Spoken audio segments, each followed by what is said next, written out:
Hey guys, this week's podcast is brought to you in part by Oil Can Hancock's Man Spray. Ditch those expensive colognes and overpowering teenage body sprays. Get yourself some Oil Can Hancocks. These awesome scents are proudly built in America, crafted for those who aren't afraid to get dirty, and available at a great price. Oil Can Hancocks has you covered, guaranteed. They sent me 3 cans. I'm smelling great. Just ask my opponents, no complaints. Use the code Cabana30 for 30% off your order, plus free shipping at buyoch.com. That's BUYOCH. Code's Cabana30. Enjoy smelling great. But for now, enjoy the show. This is the Art of Wrestling with professional wrestler Colt Cabana.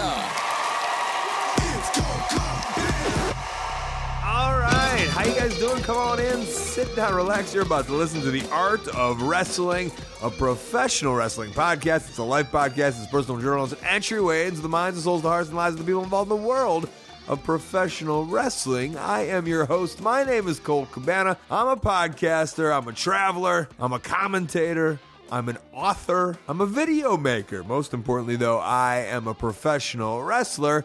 I am coming to you live from my studio apartment in Chicago, Illinois. Before we go any further, this is a fan-supported and listener-supported podcast supported by people just like you. We give it to you free of charge every single Thursday. ColtCabana.com, iTunes, SoundCloud, wherever you get your podcasts from. Couple great ways that you can support, rate, review, and subscribe on iTunes. Tell a friend. Tweet it out, Facebook it out. Best way that you can support, though, ColtMerch.com, DigitalColt.com, t-shirts, buttons, pictures, posters, DVDs, digital downloads, premium podcast, The Wrestling Road Diaries 1, 2, and 3, and a children's book. Also, as the holidays come, I have Sarah Shockey Christmas and Hanukkah cards that I will be sending out with holiday orders. All available, ColtMerch.com, DigitalColt.com. All right, what should we get into? Remember, before Thanksgiving, Marty and I are doing a comedy show in Chicago at the North Bar, 8 o'clock. It's only $10. I know I said Sarah Shockey is making those Christmas and Hanukkah cards again.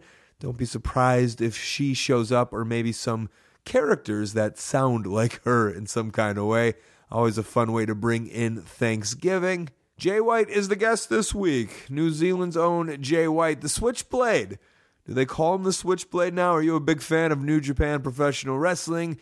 If you are, then you know there's big things in the future for Jay White. I think this is one of those where in 5-10 years there will be archives, there will be this podcast sitting on YouTube, and you'll be like, oh, wow. Remember Jay White before it all blew up, before it all happened? He was talking with Colt in a hotel in Philadelphia, Pennsylvania. They were just hanging out. Those were the times before Jay White wouldn't even talk to anybody because he was so popular. I'm just making up fables now. The Jay White fable story. He does have a fun story, and he tells the story of how he got back into pro wrestling. And I do know he was like, well, I've kind of said it on other podcasts, but I don't talk about WWE because Ring of Honor sends me to do press and whatnot. And I think a lot of us as wrestlers take for granted that we do some other press, but not everybody's listening to everything, and not everybody's listening to every podcast. And, you know, gratefully and thankfully, there's a handful of you guys out there who this is just kind of a thing that you always listen to. Maybe you don't listen to other podcasts, or you gave up on other podcasts, or who knows, but you've been with me for a long time and you enjoy my soothing sounds, so you listen to chats with me and my guests. And this is maybe, you know, one of the only ways you get information about wrestlers and their stories, at least in terms of a long-form situation. So I look forward to you hearing the first time, for some of you guys, the way Jay White got back into wrestling and his story overall. New Zealand to England to Japan to America. And for me, it's a romantic way. There's so many wrestlers out there who just want it so fast and just want it to happen now. And there's other people like Jay White out there who just travels from country to country like a misfit, like a globetrotter, a journeyman, just trying to make something happen for his dream, not caring. We can do that in our youth, and he's still so young, and it's still amazing. We could do that in our youth. We could just kind of give it all up and just see what happens. And that's what he did. And it's a really fun story for Jay White. My weekend was kind of crazy. I woke up super early Thursday, headed to Los Angeles, then headed to San Francisco. Then I literally flew across the whole country, crisscrossed the country from San Francisco, California to Fort Lauderdale, Florida. That's from the top left to the bottom right. I literally went from the flight to an autograph signing that I did in hopes of raising some money for the victims or the people, the relief fund of Puerto Rico. We raised over $1,500, Ian and I, along with Rocky Romero, and Bobby Cruz brought his 8x10s and signed for some people over there in Lakeland. It was a rough week. Let me tell you something. Bar wrestling and all pro wrestling, San Francisco and LA, were just the times of my life. I love wrestling so much. I loved wrestling in front of those crowds. Those were two completely different shows. Los Angeles is called bar wrestling, an intimate show. Everybody's standing. The booze is flowing. And it was kind of the first time I've been in like that proper Los Angeles in a while. I used to wrestle for Pro Wrestling Guerrilla every month, basically. I was on their very first show. I wrestled for them all the time. And when I got released from WWE, the very next day, I was in Reseda wrestling at PWG. And, stuff happens, I guess, and I'm no longer a part of that team. So it's been a while, and it was nice that I could wrestle, I feel, in front of that similar crowd or those fans who don't get to see me that often since I haven't been in Reseda. And then APW was at the Cow Palace. I wrestled at the Cow Palace in San Francisco. And it was this giant arena wrestling. And I know I always champion the idea of small wrestling versus arena wrestling. And it felt that way. It really did. There was some kind of weird disconnection for me where I felt I was putting on this bigger play as opposed to having people involved in my match like I did at bar wrestling when I grabbed a man and brought him into the ring and used him as a shield. And he loved it, by the way, because I had an incident at AAW a couple weeks ago where I took a man's phone for texting the whole time, and he basically told me I owed him $500. And when I went to give it back to him with a smile on my face and then maybe a little cheeky line, he said, quote unquote, "I don't want your fucking sweat on my phone. Get the fuck away from me." And that made me kind of rethink the idea of crowd participation and involving the crowd. And it was really sad. It was a sad moment for me, the promoters, for the idea of a front row wrestling fan wanting to be at a show. And I did think about, God, do I even want to involve people in my matches anymore? And then instinct just kicked in, and I grabbed this guy at bar wrestling. And afterwards, we actually talked about that, and he had the biggest smile on his face, and he loved it. He was so happy. And that's what I thought. That's what I think, that these are moments that you want to have when coming to an independent wrestling show. Well, the guy at AAW, he didn't feel that way. And it made me think, I think that guy, there's pockets of people who just don't like me. They don't like my attitude. They feel I'm a dickhead. And I felt that this was one of those people. And sadly, I had another incident where a fan met me, a fan who really liked me. He met me, and he kind of made a comment that I was disengaging at the Puerto Rico relief thing in Fort Lauderdale, which hurt my heart a little bit. And these aren't excuses. These aren't excuses. But again, I had no sleep. Last week, I told you that my grandmother passed away. And thank you for all the messages. But the messages weren't what I needed. I mean, I wasn't fishing for grandma I'm sorry messages. She was 99 years old, lived like a champ. The thing that did hurt me was, Friday and Saturday, I missed the funeral and sitting Shiva because I was on the schedule, and sitting there signing the autographs with no sleep, pardon the term, dead to the world, also knowing that I was missing my grandmother's funeral and the Shiva process. It all weighed on me, and I tried, I tried to keep on a fun persona. And when I'm talking to this guy, he's like, you weren't a dickhead, you just weren't there, and it was super negative, and we were all kind of talking about it, and it hurt. He said it hurt his experience meeting me, and that's how these reputations start. That's how people say. They go to YouTube, they go to the comment sections, they go to Twitter, they go to Facebook, and they say Colt Cabana was a shithead, or this person was a shithead. And it's hard because every time I can't go there, I can't say, hey, I've been waking up at 4 a.m. every single day. I had zero sleep. My grandmother passed away. I missed the funeral. I'm also questioning what kind of fucking person I am that I'm missing a funeral of my family to do this job. And it's not that I'm so, I guess it is that I am so, I don't know if it's dedicated or that there's so many flights and so many connections and so many pieces of that puzzle and promoters that worked on this whole trip that if I was to pull one piece, like don't break the ice, everything would fall. And that's no excuse. I should be home with my family. And I told my family, and they were like, absolutely not.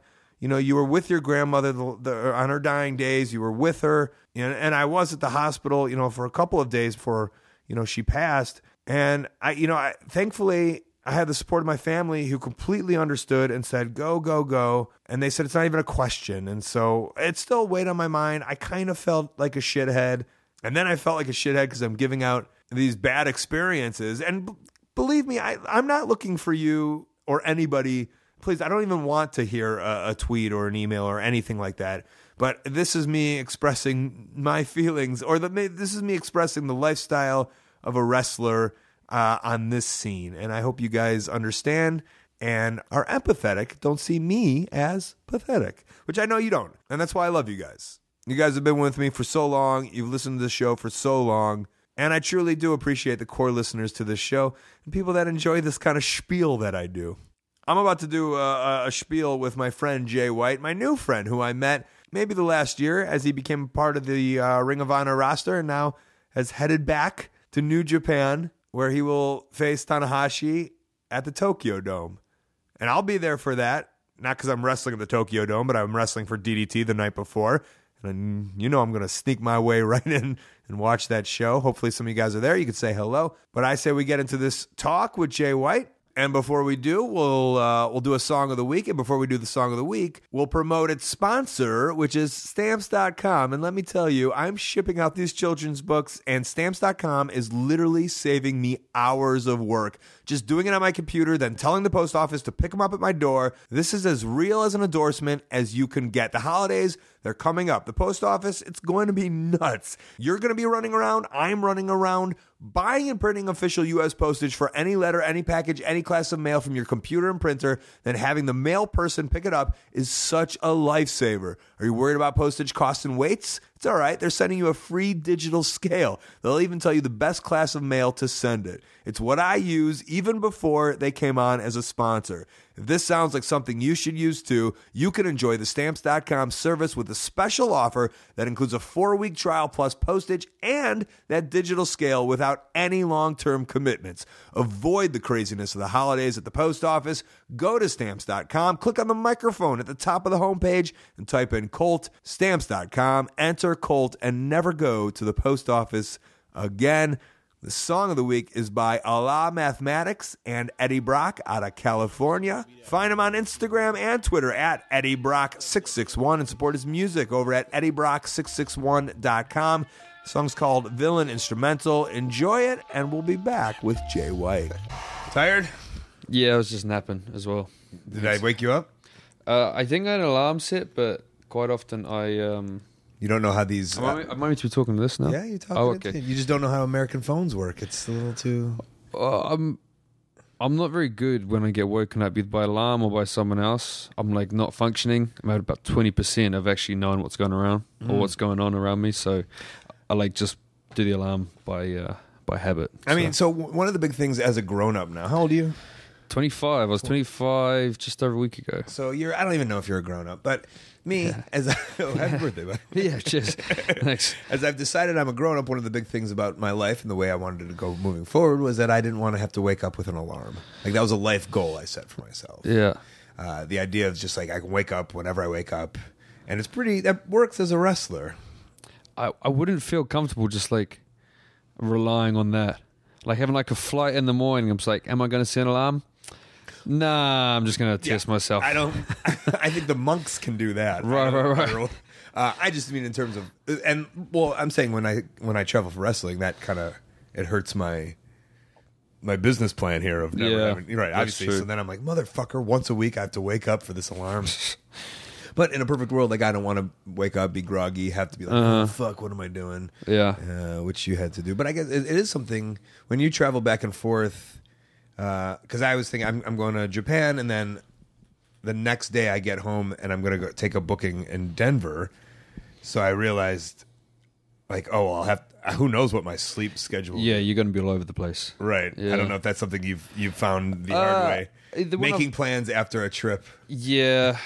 It depends, like, how important the plans would be or stuff. Like, at the moment, it's not too bad. Like, we'll do the Ring of Honor or Indies on the weekend over here. keeping in mind the travel's nothing compared to Japan or something. Then like I'm about to move into an apartment in a month's time. So then like that Monday after getting home on Sunday or something, it might be going to get furniture or whatever. But that's nothing. But that's not New Zealand to America, exactly. Japan exactly. to New It's Zealand. just America. What's the New Japan to New Zealand? The New Japan to New Zealand. New Japan to New Zealand. What is that flight? I've done that once. I think it's You've only done that once? similar. Yeah, I've only done that once. Living in New Zealand, being a New Zealander. Well, maybe I feel like I may have said before, but we can go over like That you lived in England. well, yeah, like how that all kind of came about. Like I've said it in like other interviews and stuff, but they're usually for like Ring of Honor or New Japan, and then they don't want to mention that company. You know, TNA? Yeah. When you worked for TNA? They don't want to mention the fact that the first trip I went to was WWE WrestleMania. So I just bleeped that out, so it's okay. Oh, right, that's fine then. That's fine.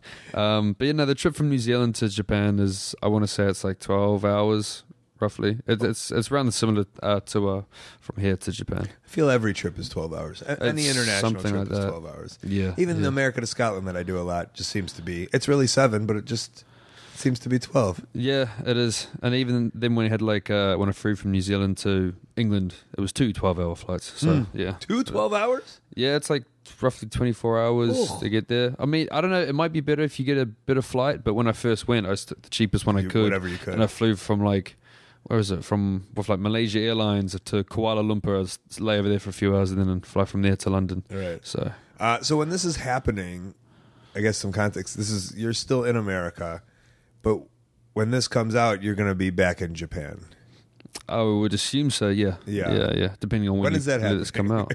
So, well, by the time this comes out, people would have seen that I would have showed my face at Power Struggle. Yeah, and when was that? So, depending on when this is, that's November 5th. So I'm hoping this comes I'll out. put it out after November I hope this 5th. comes out after November 5th. Yeah, I'll wait. I'll sit on it for a little bit. Yeah. And then are you Chainsaw Charlie? Is that who you are?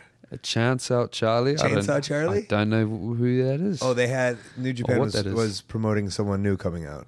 I would assume that's me. Yeah, I've never heard that term, Chance Out Charlie. It always happens over here. There's always like terms or names that I just don't. Oh, that was get a Terry reference Funk's to. name when you were a child in Oh, WWE. right. That's the other thing. Either You don't know nicknames people over are- here or old wrestling. I'm just like, oh yeah. But they said somebody was coming back. And yeah. Well, I'm shoot. That'll be me, I guess. You don't even know what it was. You're not even in the loop. No, I think I know what the videos are. Yeah. So it depends which. But it was if a you're- name.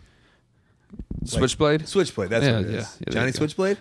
Just Switchblade. I think. I mean, I think it's fun that this is happening before that's happened. It feels weird to talk about because I haven't actually got back there yet. Right. So it's strange to. I think that's the fun part of it. Yeah. Is that it'll come out and then we'll be talking about it and we won't know what's happening. Exactly. So this is a great glimpse into like, something could happen between now and then, and I don't go back. I don't know. oh God. I mean, touch wood.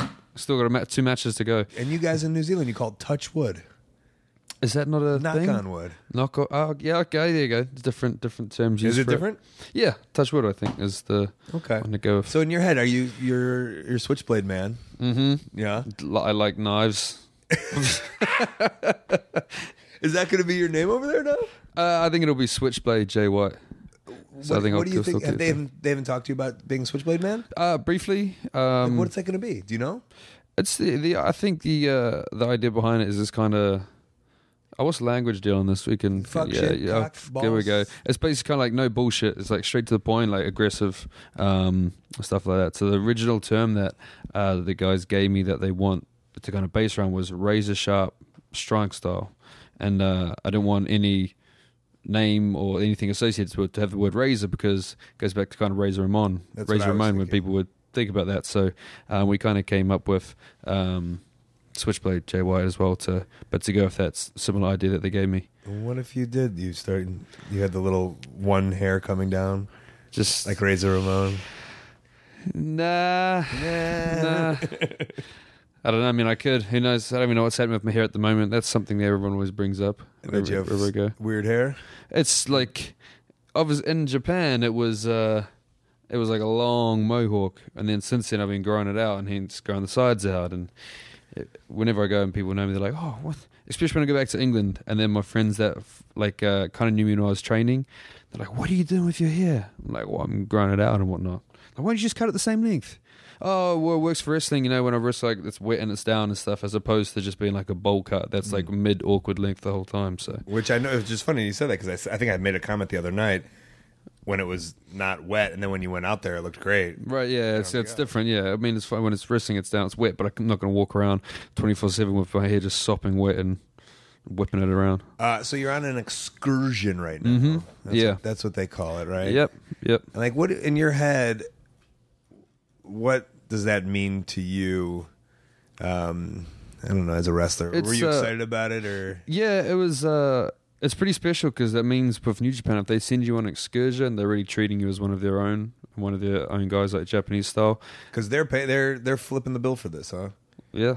I mean, they're flipping the bill for the idea that you're within a company and you're not even wrestling for them. And I mean, I'm on a contract with them in a salary, and I haven't, I guess in the last year and a half, I would have done 2 shows for them, which were the LA G1 special shows. Yeah. So, yeah, I mean, I had like a whole month off like at the end of last year for December, so I did it at home in New Zealand for Christmas, and they're still paying me, so it's nice. I mean, that's a real, that, and I mean, we don't have job security really in professional wrestling. No, exactly. But that sounds pretty. It is there. It's nice, yeah. Especially when you get signed into a contract there and on salary. So and they don't use you and send you on vacation for a year. Yeah, I mean, it's just pocket money. I mean, obviously, I look at it like I can't take it too easy. I'll still make sure I go to train, and obviously I'm wrestling over here anyway, so just make sure I don't get too lazy and stay on top of it. Make sure I stay on top of it, basically. Was that your mindset coming to America? Just don't get lazy and stay on top of it? Yeah. I didn't really know what to expect for it and stuff, and like were you worried about this? I mean, I'd say like, hey, be truthful on this, but was your worry just like, I just be away from New Japan, or was it like I want to try as hard as I can to get over in Ring of Honor or America or whatever it was, or was it just like I'm going to be here trying to get big, so when I come back at New Japan it's kind of bigger? I think it was more the idea of wanting to get big, so then when I get back, like I have more fans in the States and stuff, and then maybe some of them will come across the New Japan, and also as well. You talk about getting bigger, also physically getting bigger as well. Yeah. Right, okay, yeah. So obviously that was one of the main things, because like in New Japan with the whole like heavyweight, junior heavyweight stuff, is, I don't know, it's just kind of whatever you want to be. But I was often referred to as a junior weight, which I didn't want to be one, so I made sure I tried to put on some size. So I don't want to be one of those.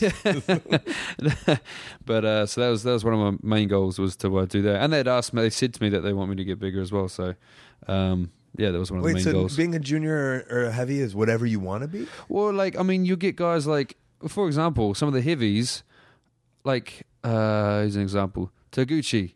He's heavier than a bunch of the heavyweights, yet he's still like a junior. So, like, he's a junior heavyweight because he kind of choose to be. And then the guys that are sort of lighter than him, they're heavy because I guess they or the company want them to be. Like so Zach, maybe, he's Sabre Jr. Yeah, I guess. I like how you refer to them as the heavies.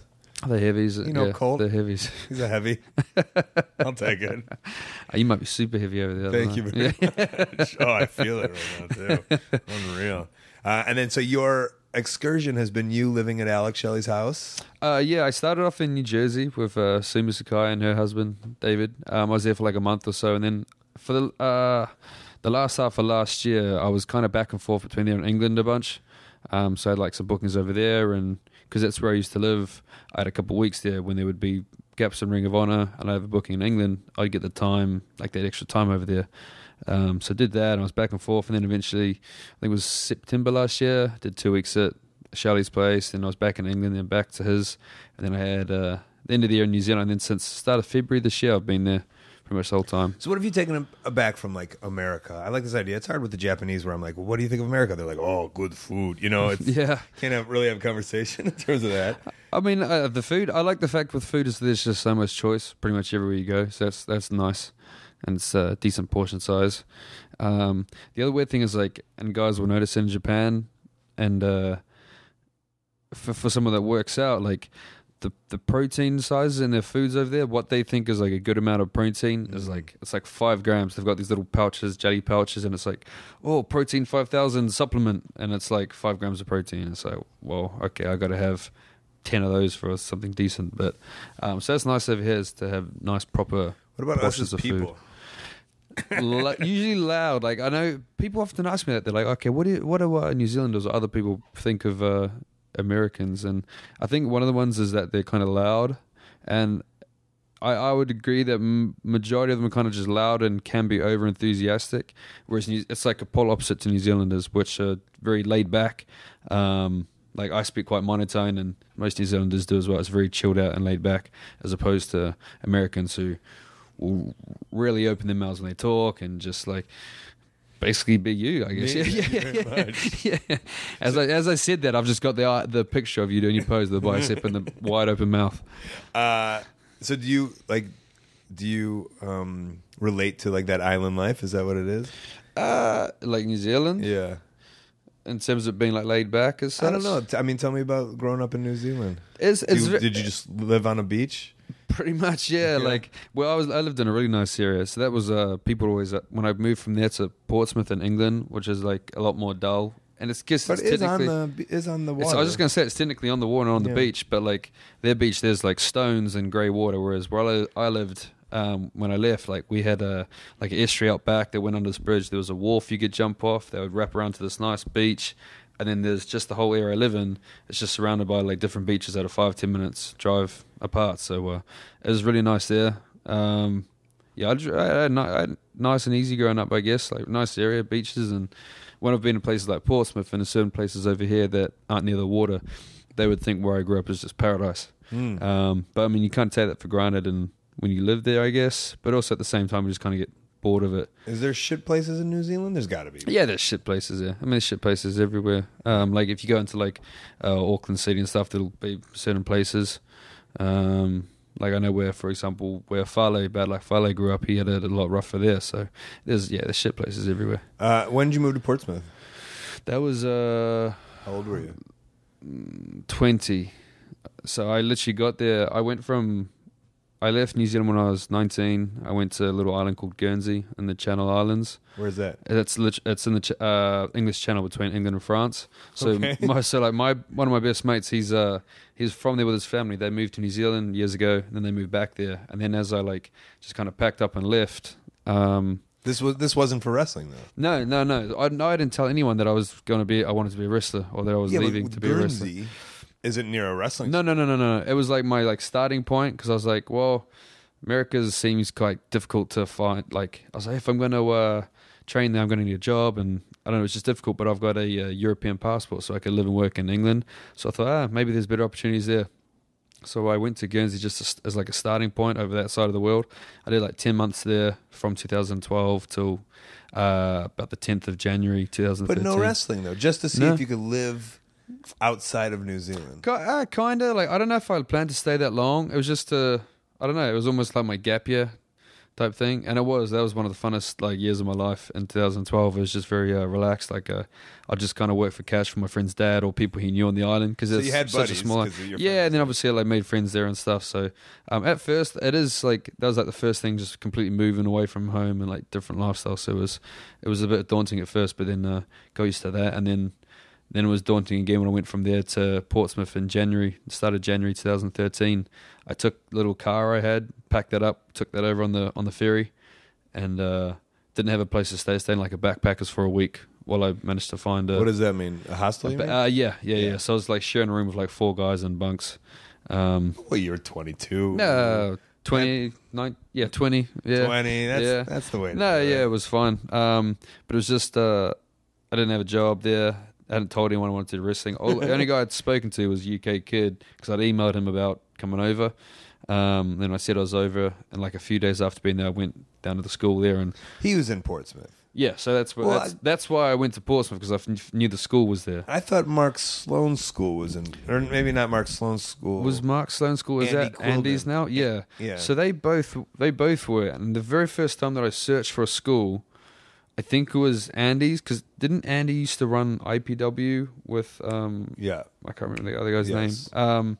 So I think that might have been the one I found, and it said how the school was in Portsmouth. And then when I don't know, a month later, I came back to look at it again, and I couldn't find the same one. Because they split. Maybe that must have been when he that started happened. Rev Pro. Yeah, and then the only one I could find, because I was like, I remember it was in Portsmouth, so I searched Portsmouth Wrestling Training School, and all I could find was VPW, and I was like, I don't think this is the same one, but I mean, this is in Portsmouth. Whatever. Yeah, the reason I kind of looked around Portsmouth is because the ferries went from there to Guernsey, and I was like, oh, well, I can go back and forth if I want to easily.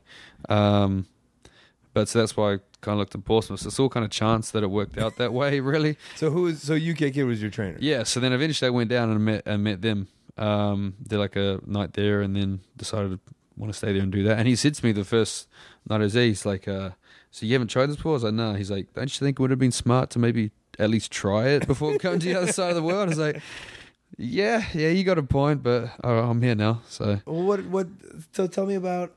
Is that just being young and stupid, or is that like a real? Looking back at it, I don't know. Is it stupid because I'm here now? Well, I mean, but if you look back at the idea of that guy saying that to you, oh, he's completely right. It's completely right. Yeah, exactly. Of course. If it's not just like a few hours away, I went from New Zealand to England. Like, that makes all the sense in the world. Like, why wouldn't you just fly over and do like a training camp for like a weekend and see if you like it? Yeah, well, you wouldn't just fly over for the weekend for there, but like in New Zealand, they're as small as the scene is.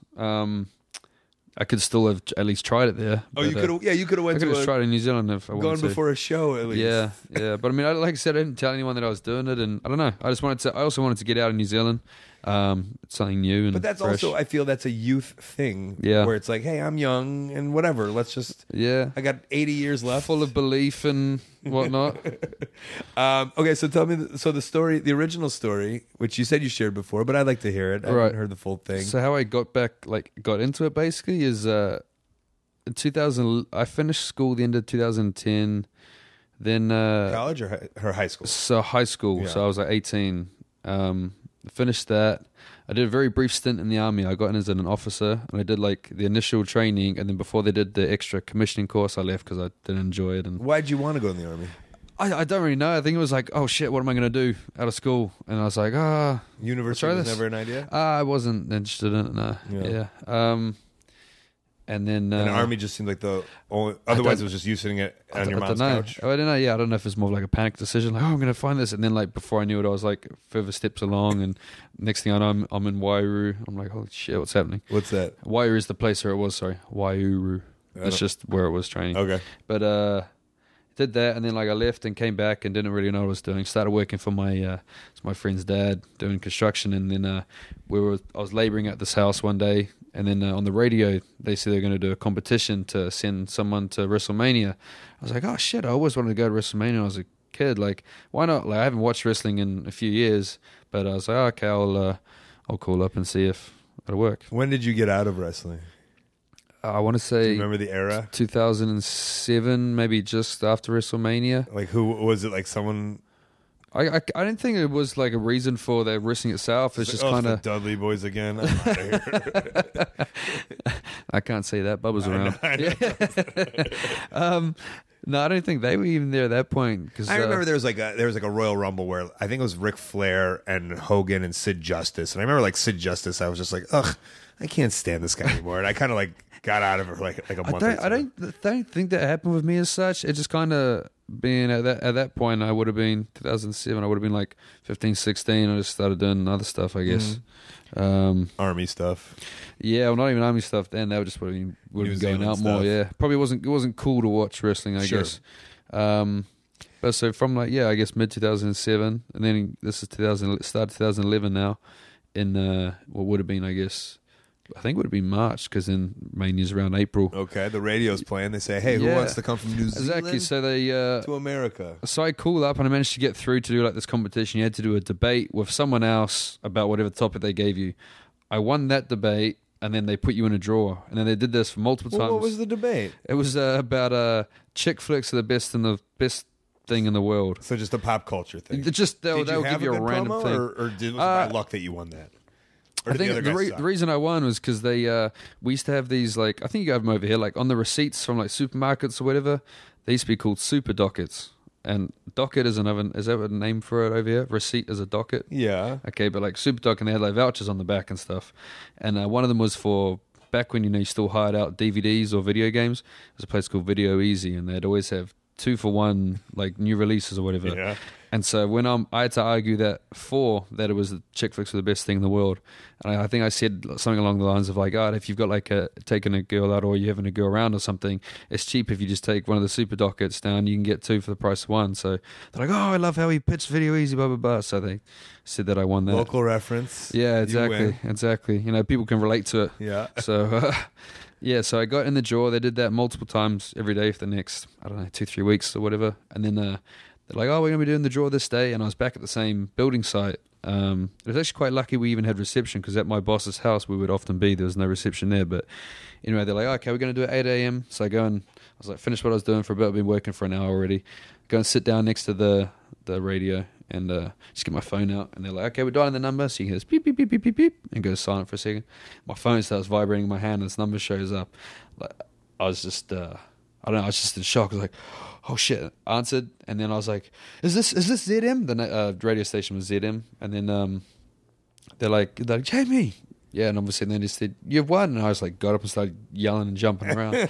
The other guy I was working with, he's like, this is bullshit. He's like, how have you got this? So, so I got that. And then I took my mate, the one that lived in Guernsey. He was in New Zealand still. Where was that New Jersey one? So that was Atlanta. So that was 2 years before New Jersey. So this is 27. So we probably one of like the worst WrestleManias as well. Really? in like recent history. It was the main event was like the Miz John Cena. Gotcha. Yeah. But man, it was still amazing to go to. Was that your first time to America? Yeah.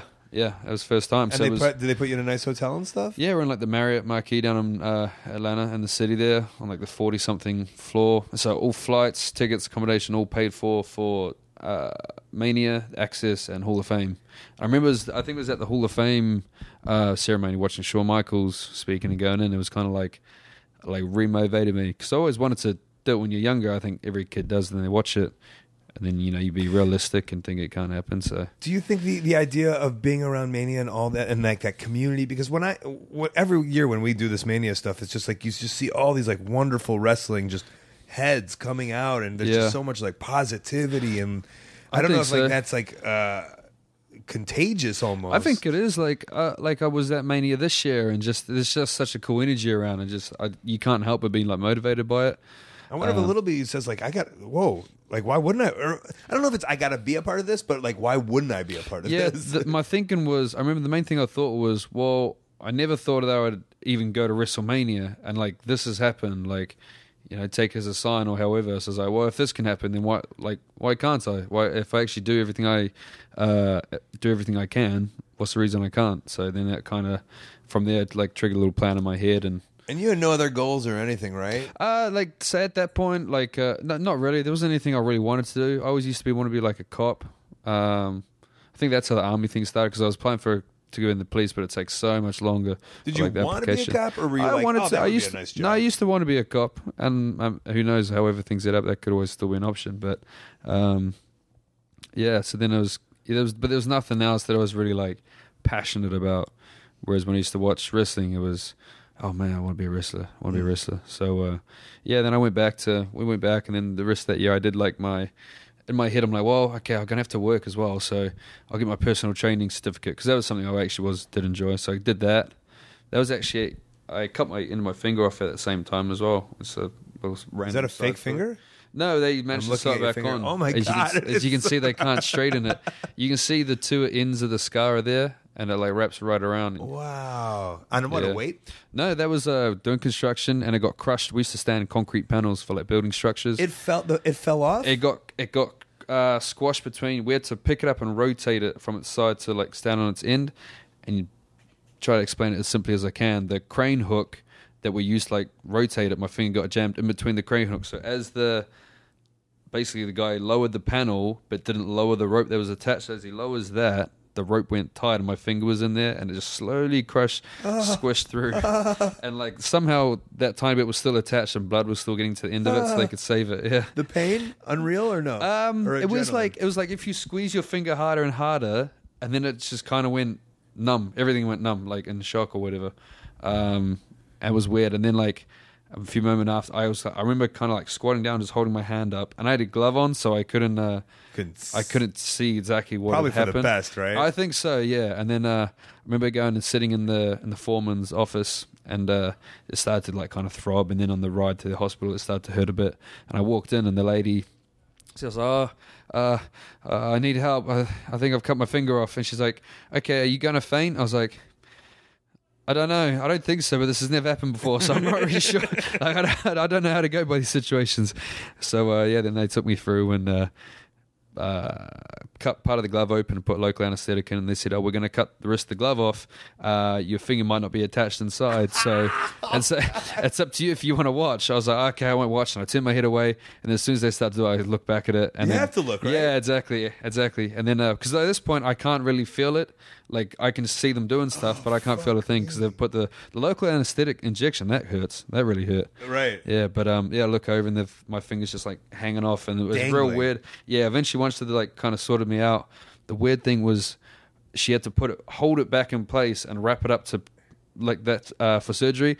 So watching her grab the end of my finger, and obviously for everyone listening, it's the last joint of my right middle finger, Right, so it's so not if just the you have tip. a finger of thirds, it's the top third. Exactly, yeah, it's like the whole third. And like watching her just grab it and put it back in place like a little jigsaw puzzle. And I can't feel it, but I can just see her just pushing this. Do you have feeling in it now? Yeah, in the end, it's almost in the end of it, it's almost slightly sensitive because when went through rehab, they had a wire that went over that last joint and stuck out the end of my finger. Yeah. So where that like eventually got pulled out, it's just kind of extra sensitive on the end there. But no, I can feel it. Anything I can't really, strength is fine. Anything I can't do is straighten it properly. Yeah. As you Which can is funny. see. I was about to make fun of finger rehab, but I fucked up my finger. I had surgery on it, and I Fingers did. suck, man. I did finger rehab also. Yeah, I was like 3 months. I had 3 months off. I was getting paid by ACC, which is like accident claims or whatever in New Zealand. The one positive Story of your life is exactly. getting paid into. the one positive of it was I was doing this personal training course at the time. So for like the 2 of the 4 like papers, I could just study at home because I didn't have anything else to do. So that was kind of nice, but Yeah. would have rather not cut my finger off, I guess. So, I don't know where we got to there. it was great. Yeah. That's crazy. Yeah. But I want to get to the idea of becoming a young boy in a Japanese right. dojo. Yeah. So you're training at the place. So I'm in England, start training there, do like a year. Did you make any progress? Like, were you like, hey, I think I'm okay at this? Or- Yeah, well, kind of without like being big-headed, kind of from the start, like I picked everything up pretty easily. Like when I went in, Tom, the UK kid, he's like, after he's like, have you not done this anywhere before? I was like, no, this is the first night. And he's like, oh, okay. Like, they was quite surprised, and Yeah. the other guys were as well. Were you surprised at how bad other trainees are? Yeah, and I still am was to for this me. day. I still am. When someone like watches wrestling, you watch it, and then you don't know how to run the ropes. Yeah. Like that was for me. It was simple, and then like I was like, well, how is this hard? Like I've watched them do it on TV. I can run the ropes. I remember sunset flip was a big one for me, where they're like, all right, we're going to teach you how to do sunset flip. And Yeah. I was like, yep, this is how you do it. Yeah, I've seen it yeah. a million times. Exactly. Exactly. I could do that. And there was one that's like up and overs. Some like trainees struggle with that, and I remember they're like, oh, can you try to do this? I was like, yeah. I did it like perfect, and they're like, oh wow. I'm like, oh, Yeah. is that like a, I don't know. Is I've this said weird? that. I've said that for me personally. Of like when I went to wrestling school, I just assumed there was going to be like like in my head it was like power plant, like 1,000 amazing athletes ready to go. And weirdly enough, I was the only one. Yeah, like when I went in though, I was the like only newer one. But then once I met like the class of the beginner guys, mixed them with the fact that wrestling often attracts some of the trainees. They're not athletes, is a good way to put it. And so that was quite interesting to see. So then we would have like open weekends. It would always be interesting who would turn up, and it would always be kind of amusing seeing some guys. I'm trying to think of like one guy tried to do a drop down, and I remember when he dropped down, he'd just collapse with his like hands by his side and have his face flat into the mat, and it's like, okay, you gotta get up now. Like he just wasn't watching; he just lie on the mat, like he's like trying to hide or something. Yeah. Things like that. But so that was always interesting. But I managed to. I mean, I always played sports when I was younger and stuff, so I was just got to be quick progression. I was coordinated, and I'd watched it, so like I could pick that stuff up.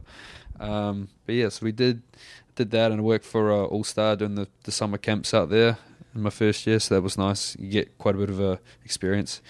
Did that for a year, and that's when I met Devitt or Finn Balor. What did the Butlins camps call you? Did you have a fun name or anything? Just Jay White, but that always obviously Brian would always put like a weird nickname on the front of it. Like he called me. It's meant to, like obviously the indigenous people of New Zealand, or native people in New Zealand, are Māori people.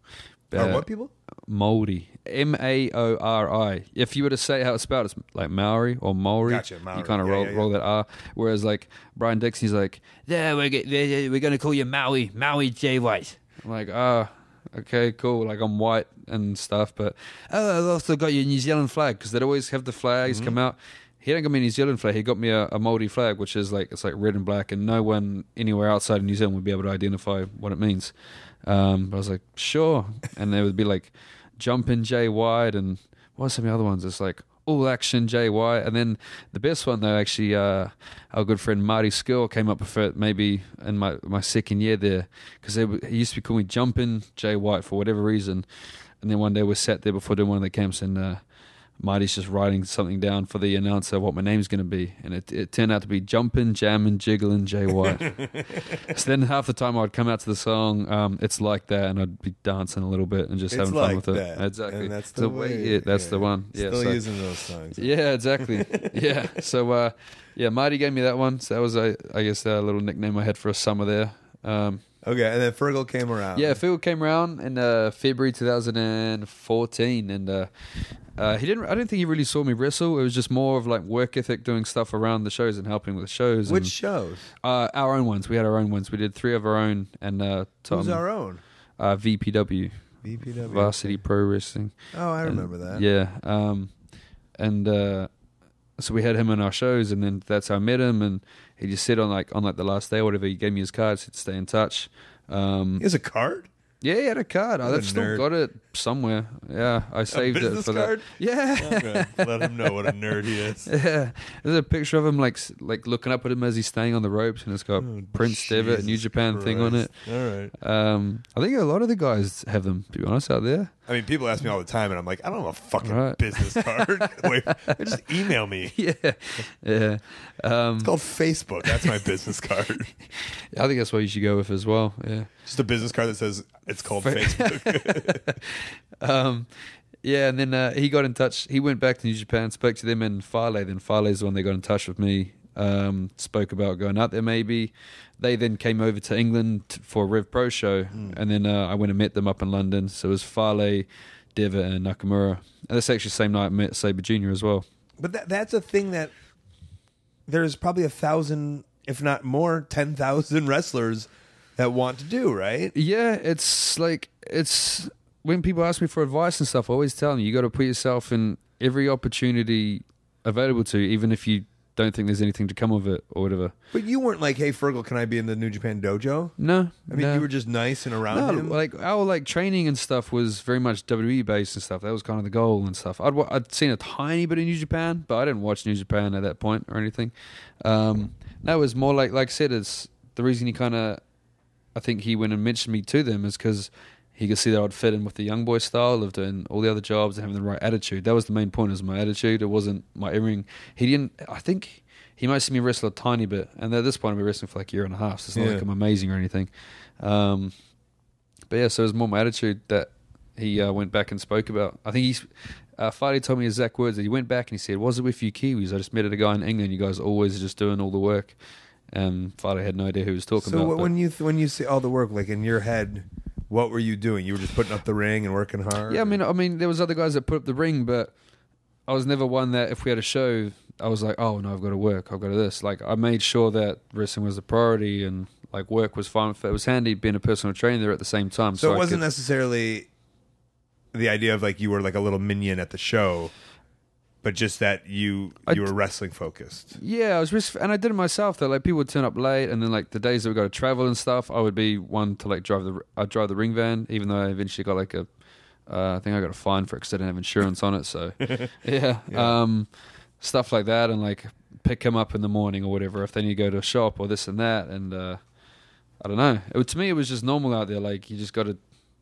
Stuff needs to be done, then let's do it. I was always the main one that would get posters going for was like the driving force behind that, putting posters up and down around Portsmouth, and like if we had one in a place called Basingstoke, I would always be the one to drive up there and put the posters up, and not that he would have even seen that, but it just happened to.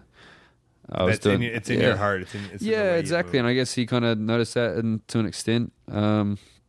And then he went back and spoke to New Japan about it. So you just made the move. So you made the move, which probably isn't hard for you, right? It was. It's like, I mean, at the time I had a girlfriend that I was living with at the time, so that was a bit of a rough. Is that an automatic breakup? It wasn't straight away. Eventually it was, and then it was on and off and on and off. But that's been done for a little while. In your head, how is that going to work though? Like, I mean, I don't know. I thought it could have, but I don't know. I think she very much saw it as me leaving to go to Japan as leaving her. When I was like, well, like, am I going to pass up this massive opportunity on my dream, like for someone like to stay in Portsmouth and then just stay with you and maybe be miserable in a life that that is doing just a job for the sake of doing a job. You didn't give up on that relationship. No, I didn't. We made it for a little bit, and then I mean, it's hard being away. It's real hard. So that you can't. I would never expect anyone to the one that, like, I went away for 4 months to start with, came back for 2 weeks, and was gone for another 3. So after like the 5 month going being away there, we kind of called it quits, and then like later in the year got back together, and then we broke up again like last year or whatever. So I would never like expect anyone to have to put up with that or like ask it of them as such. But I mean, it was difficult because I was with her like when I first got to England, but before the Japan stuff started happening. So I was just kind of already involved. But right. Yeah, left. But when you go to Japan, it's like, well, I assume you're like, this is probably my future for a long time now. Yeah, well, that's right. Yeah. Were you like, I'm going to become a Japanese man now, essentially? Pretty much. Yeah. It was at the same time. At that point, though, it was so hard for me to get any information about what was going to happen. Like, I was asking try to ask Fale questions about like, what am I coming over to train or this? But I didn't want me asking. There was like one time asking somebody, he's like, "Oh, hey man, if you don't want it, there's a lot of." I was like, no. So I was like, "Oh shit!" I was like, "No, I'm just no. I've got like I said, I've got like I'm leaving my whole life here, and I don't even know what I'm coming over like for. Like, am I training? Do I get paid? I'm fine if I don't get paid. I'm just curious. Like, right. Do you know how long I'm here for? Like, so a little bit, you thought maybe you were just going to be there for 2 months or something. Eventually, they said just before I left, like, because when they wanted to sort out flights, they said it's like, from this date to this date, and so I bought my own flight over there, the first flight, which was like over in January, then back in May. I was like, okay, so I bought that myself, whereas like a lot of the other guys get it all paid for them. Yeah. These bastards like Finley, whose fathers have been in the business. Well, your father hasn't been in the business. Yeah, but he had all his fingers, so yeah, he was sought out. That's true. Not guys who had come into contact with his dad, I guess, snapping thumbs and stuff, isn't he? But yeah, you've heard this. Yeah, I saw that documentary. Yeah, he told me about it earlier this year. Actually, it's quite interesting. But could have snapped your finger off, maybe. Yeah, exactly. But yeah, so I just didn't really know what I was going over for, and then like I thought once they said I was going to be there for 4 months, I was like, okay, I'm actually supposed to be going over to train. Like, there's no way I'm going to go over and have a match for them. I think the original idea was for us to just go over and basically train and do because when the young boys start there, they don't have a match within 4 months. They do, usually it's like minimum of 8, maybe a little bit longer. But then again, those are always guys that are the Japanese From boys. scratch. Exactly. Yeah. So because I already wrestled, so I went over and then they kind of saw that, he can have a match. So then I had my first one against Alex Shelley after like 30 days of being there. It was meant to be against Tanaka, who's just gone over, who's just gone back over and won the IWGP tag bouts. But meant to be against him, but Bobby Fish had flight problems, so they changed the card and ended up being against Alex Shelley in my first one, which worked out great for me because it allowed me to do more as a young lion, whereas their like skill set's very limited. Because I had a match with him, like someone who's not a young lion, and he kind of said to Gato, he's like, can we do this stuff? Can we do this? And then so like for example, I could use the missile dropkick and like a DDT, which no young boys ever do. So that was kind of handy. Yeah. And so, do you think, like, not that you know, but were you like trying to peek around, being like, was anybody like, ooh, wait, this guy's all right? Well, I didn't even like a little bit. Like when I came back, I wanted to know, was it okay or whatever. And like Nakamura at that point as well, because I met him in England. So he was really nice. Like I remember before the first match, he like took a picture of me and like he wanted to send it to Fergal, and then yeah, I just like asked anyone who watched and stuff, and they're like, oh yeah, no, yeah, did good. Like I think people were pretty happy with it. But man, I was so nervous that day. Like I was just kind of happy that I'd got it done. So Do you still have that picture saved? Oh, I didn't say it was Nakamura that took it. Well, did Fergal send it to you? Oh no. I mean, listen, in 20 years, that's going to be a picture you want. Yeah. Right before your first New Japan match. I mean, I've got pictures from the match, I guess, but okay. I don't know. Maybe Fergal's. I doubt he's got it saved. Yeah, let's hope. Maybe I don't know. Maybe he's weird. He's got a saved picture of me. Of course, oiled up, shaved head, and black trunks. Yeah, yeah. He gives it away. So, do you like the Japanese? I mean, did you become inside the Japanese culture? Have you become accustomed to it? Which is weird because now you're going to be living in America while you're going to be a full timer in Japan. Yes, I mean, I guess I'll be there a lot of the time. Not as much as before, but. Yeah, you do it's like a shock at first, but then you can start to get used to it. There's just a lot of like flaws in terms of using logic over there. It's just, what does that mean? There's like, for example, say if someone was to like, I don't know, if you're getting to like a car, like who's going to have the front, or like if you wanted to pick somewhere to eat. And let's say you're walking through a door, is a simple one. It's like, oh, you go. No, you go. No, you go. You go. And you stand here for 5 minutes saying, no, please. Like someone just walked through the door. It doesn't like, okay, we get it. You're not being an asshole and walking in front of them, but now you're just standing here for ages. But the best part is that they'll be like, yeah, there's a lot of flaws about America. It's just like, they all just walk through the door. Yeah, there's just, they're very, very polite. They're probably the most like polite and respectful people I've ever. Which you can understand from being a Kiwi, right? Or should I not make being like relaxed the same as polite? It's not the same as over. It's not the same as over there. No, relax. So the difference would be like, it's like it doesn't just someone go through. It's like who cares? Yeah. Like I'm not gonna take offense that someone walked through the door in front of me, but they've got over there obviously all their old cultural ways and stuff. So just like random things like that. Yeah, I'm trying to think. I can't think of anything else off the top of my head, but yeah, that's you get used to it and stuff. And I tried to learn a bit more of the language. And I was over here as well, but it's a lot easier when you're around Japanese-speaking people as opposed to being over here trying to learn from a textbook. I mean, when you were in the middle of like being, let's say like 5 months or a year into it, were you saying to yourself like, I'll be living here for the rest of my life? There was points where I thought, I was like, oh man, like especially once I like broken up with a girlfriend at the time and stuff, I was like, gee, I could end up like living here and stuff. And I remember thinking that. Were you okay with that? I think I was at the time. I mean, you still don't know what you're going to do. No, exactly. That's the thing. Right? Because now you're here. I mean, I'm going to be here for the rest of your life. I'm going to be set. The idea is to be based in the States, but I mean, I'm going to be over there and back and forth a lot. I don't think, now I've had a bit more experience, I don't think I'd want to live there. I like Western life a bit too much, I think. Say it again? I like Western life a bit too much. Western life. Western. They said I like wasting my life. Yeah, same thing, isn't it? Yeah. Yeah, like it's very compact over there, house-wise, and just like people and stuff. So, what about New Zealand? Like, New Zealand's nice. There's just nothing happening there. There's no buzz. There's something about home, though, right? Yeah, eventually. Because I won't leave Chicago. Like I'm just right. No, maybe eventually, but I don't know. I find there's some people like that really like sticking around home. Then others that just kind of, I don't like me. I just wanted to get away. I just been in the same place for 19 years. I say 19 years. It's not like people stay in the one place for longer. Right.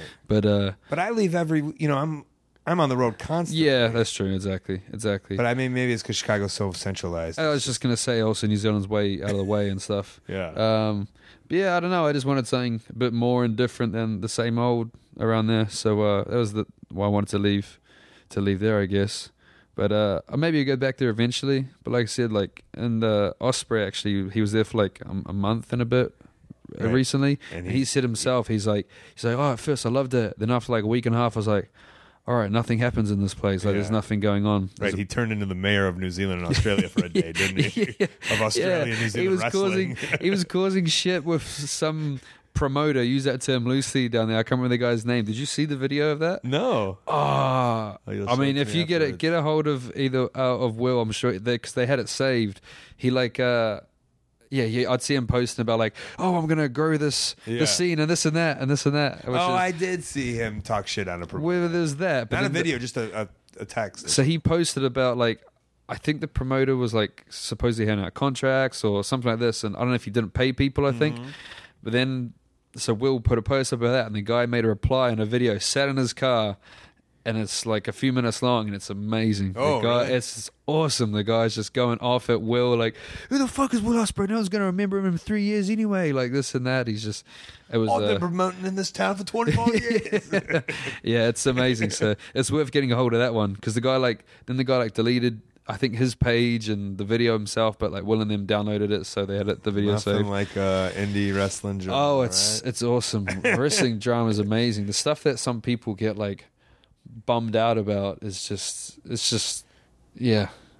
I find a lot of delusional people through wrestling. Yeah, not everyone, but there's always those that are entertaining. No, I mean, of course. I don't know if it attracts them, or it's because I've been in wrestling and you've been in wrestling for so long that we don't know the other worlds to know that the delusional people in those worlds. Yeah, so we maybe. only know of delusional people in wrestling. Maybe I still want to say it's worse. I still want to say it's worse. Yeah. I mean, you've done this like 3 times the length I have, or whatever. But yeah, it's bad. It is bad. worse. It draws a certain type of people sometimes. It does, and but it makes for great entertainment. Yeah, I agree. All right, where are you at on the internet? Twitter, Instagram at JWhiteNZ or NZ, however you pronounce that letter. NZ, short for New Zealand. So JWhiteNZ. Twitter and Instagram, that's it. Twitter, Instagram, and Pro Wrestling Tees as well. Pro Wrestling Tees store. Yeah. Great. I mean, it's so... I kind of want to get... It's so... You're just so young in wrestling and doing so well, it's hard to like get this overlying scope of like emotions. But I just looking at me to looking at you, it just feels like the world is your oyster. Yeah. You're probably so young, not young in it, but just so like there's so much exciting stuff coming in the future for you. There is for me, yeah, especially at this point and stuff. Like they're not like all the stuff I've kind of been working towards over the last 3 years since starting with New Japan. It's kind of about to really kind of start happening as such. Off, yeah, like I mean, don't get me wrong, it's been great in Ring of Honor and stuff, but I guess the whole point once you start in New Japan is to get to that main roster. So you do that. I did the year and a half of the young boy stuff and constantly waiting to leave there, get the excursion, and then like loving and enjoying it, but at the same time I can't really to get to what the original goal was as well. So and as this has been released, I mean, you had the match. I guess I don't know if I would have had a match you yet. had the debut. Yeah, I was debut. Yeah, just show my face, whatever. Just wave to people, maybe. I don't know. We'll see what happens In my there. head, it's the switchblade combs that like kids have. Do you know those? Yeah. Yeah. Because I can't take a proper knife out probably, so just have a comb. But yeah, whatever happens there, show my face, and I guess that'll be the kind of start of whatever the next... A whole new journey. Exactly, whatever the next while holds. So we'll have you on in 8 years and you'll tell that story. Yeah, hopefully I'm still going in 8 Hopefully years. you're still alive. Yeah, touch wood again. Touch wood. Thanks, buddy.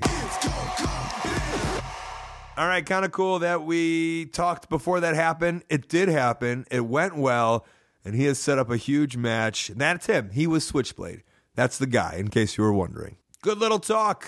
We'll do another one next week. Before we get out of here, let's get into some plugs and upcoming events. All right, the best way that you can support the place where you can get that children's book, Wrestling Dreams, ColtMerch.com, also digitalcolt.com, Twitter and Instagram at Colt Cabana, Facebook /AOW Podcast, also /Colt Cabana. My storytelling podcast, there's 3 new ones, season 4. They're really good. It's called Pro Wrestling Fringe, plus past archives of the show. They're ad-free, and they're on StitcherPremium.com/Colt. Use the code COLT, get a free month. ColtWrestling@gmail.com is my very public email. Maybe a promoter want to put me on your upcoming show or convention. I have a YouTube channel. I also have a website, ColtCabana.com. I got a P.O. box there. Send me something fun. Upcoming November 17th, 18th, and 19th, December 15th and 16th, San Antonio, Dallas, Oklahoma, New York City, Philadelphia, ROHWrestling.com. I'll be there doing some commentary. Wednesday, November 22nd, Chicago, Illinois, live at NorthBar.com. That's the comedy show with Marty DeRosa and myself. Friday, November 24th, Cleveland, Ohio, AIWrestling.com. Saturday, November 25th, Chicago, Illinois, AAWrestling.com. Friday and Saturday, December 8th and 9th, Brooklyn, New York, Rahway, New Jersey, WrestleProOnline.com. December 24th, December 30th, January 3rd, Tokyo, Japan, DDTPro.com. Saturday, January 6th, Minneapolis, Minnesota, Facebook /First Wrestling. Friday, January 12th, La Crosse, Wisconsin, Facebook /River City CW. Saturday, January 13th, Austin, Texas, WrestleCircus.com. All right, that is the show for this week. Huge thank you to you guys at home for listening. I appreciate it. Thanks to Jay White for being on the show. Thanks to Kid Guy Jeff and Stu Stone, Kid Russell and Matt Jenkins with the music, Dane Miller and Creaky with the tech. Thanks to our sponsors, highspots.com, a VOD service that's amazing. Kevin Steen Show, $5 Wrestling, PWGs, plus AMA knee pads, gear, masks, wrestling rings, 1hourtees.com. They help run ProWrestlingCrate.com. They help run ProWrestlingTees.com. And they also have a store in Chicago. You can go there. tweakedaudio.com/Colt. Earbuds that I use get over 30% off and free shipping just because you listen to this show. I made videos. Some of you guys got it. I made videos for children. I think it was weird because I was talking to the camera like they were children. And I have a feeling that some people said they wanted their videos for adults, but I just assumed they were kids. So I was like, hey, buddy. And then I'm hey buddying like a 25-year-old. But I just appreciate that if that's the case. So you can still get that, buy a book, and I'll make a little video, and I'll give you a little inspirational message. I was churning them out. It was 1 a.m. I got home from Ring of Honor from Florida. It was 1 a.m. and I started doing those videos. And happy to do them. Happy to do them. I think that's great. I feel this is less. I mean, I'm right. Of course, I'm trying to make money. I'm putting out a book, but I also love the idea of this weird connection with kids. And that's important to me. I love that aspect of this connection with the kiddies, with the little kiddies, as Tony Atlas would say on MTV's True Life. I'm a pro wrestler. We're doing it for the kiddies, baby. And I'm doing this for you. All right, this has been The Art of Wrestling. For Colt Cabana, I'm Colt Cabana. Thanks. Yeah, so I just want to make a shout out to the Texas Cat, if you remember him. Texas Cat? Texas Cat from Pittsburgh. You don't remember? Wait, hold on. I do, but I don't. Did we have a moment with this guy? The guy that picked, I can't remember his name, he picked us up and drove us when we did that show. And I said, oh, I better text this cat. Yes. And you're like, who, the Texas Cat? And that became his name.